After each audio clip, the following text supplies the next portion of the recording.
کیسا پیارا نام ہے اشرف، یہ کیسی تابانی ہے۔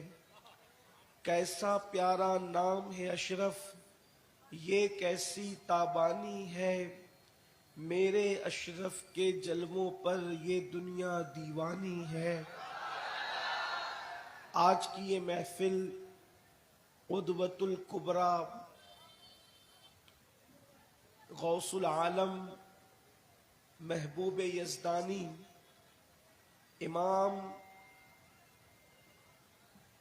سید میر مخدوم اشرف جہانگیر سمنانی رضی اللہ تبارک و تعالی عنہ کی بارگاہ میں خراج عقیدت پیش کرنے کے لیے انعقاد پذیر ہے۔ آج 28 محرم الحرام کی تاریخ گزری اور یہی تاریخ میرے مخدوم کے وصال یار کی تاریخ ہے۔ اسی مناسبت سے اہل بھاؤنگر نے، اہل محبت نے مخدوم صاحب رحمت اللہ تعالی علیہ کی بارگاہ میں خراج عقیدت پیش کرنے کے لیے اس محفل کا انعقاد کیا ہے۔ تھوڑی دیر اگر آپ توجہ فرمائیں تو ان علماء اور سادات کی موجودگی میں مخدوم صاحب کی زندگی کے کچھ گوشے ایسے پیش کرنے کی سعادت حاصل کی جائے جس میں ہندوستان کے اولیاء سے مخدوم صاحب ایک انفرادی شان رکھتے ہیں۔ مخدوم صاحب میں کچھ خصوصیات ایسی ہیں جو ہندوستان کے اور اولیاء کرام کے اندر نہیں ہے۔ اس سے کوئی یہ مطلب اخذ نہ کرے کہ دوسروں کی شان کوئی گھٹائی جا رہی ہے۔ جیسے کہ گلاب کی جو خصوصیت ہے وہ چمیلی میں نہیں ہے۔ چمیلی ایک الگ کوالٹی ہے اور گلاب ایک الگ کوالٹی ہے۔ اسی طریقے سے جو کوالٹی چمیلی میں ہے وہ گلاب میں نہیں ہے، جو گلاب اور چمیلی میں ہے وہ چمپا میں نہیں ہے، نسرین میں نہیں ہے، سوسن میں نہیں ہے، نسترن میں نہیں ہے۔ ہر گل کی خوشبو جدا جدا ہے۔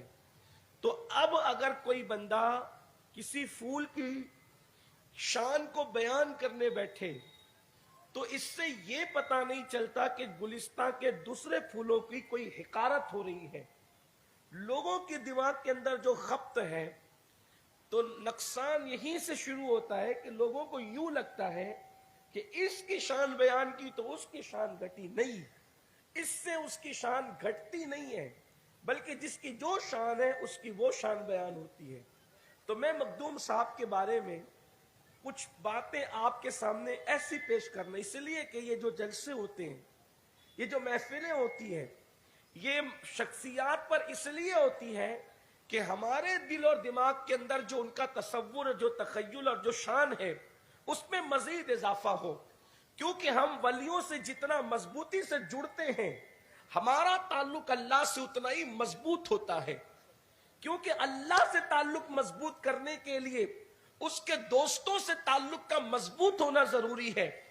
دوسرے لوگ جو دنیا میں بستے ہیں اور وہ توحید کا نعرہ لگاتے ہیں اور توحید کی بات کرتے ہیں لیکن صحیح معنی میں کبھی وہ توحید کی لذت کو چکھ بھی نہیں پاتے۔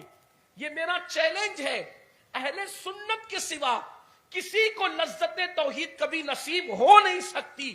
اس کی وجہ یہ ہے کہ اوروں کے یہاں خدا کے دوستوں کا تصور نہیں ہے، اور جہاں خدا کے دوستوں کا تصور نہ ہو وہاں توحید کی لذت کبھی نصیب ہی نہیں ہو سکتی۔ اس لیے کہ جب تک خدا کے دوستوں تک نہ پہنچو گے اس وقت تک خدا کا قرب نصیب نہیں ہو سکتا۔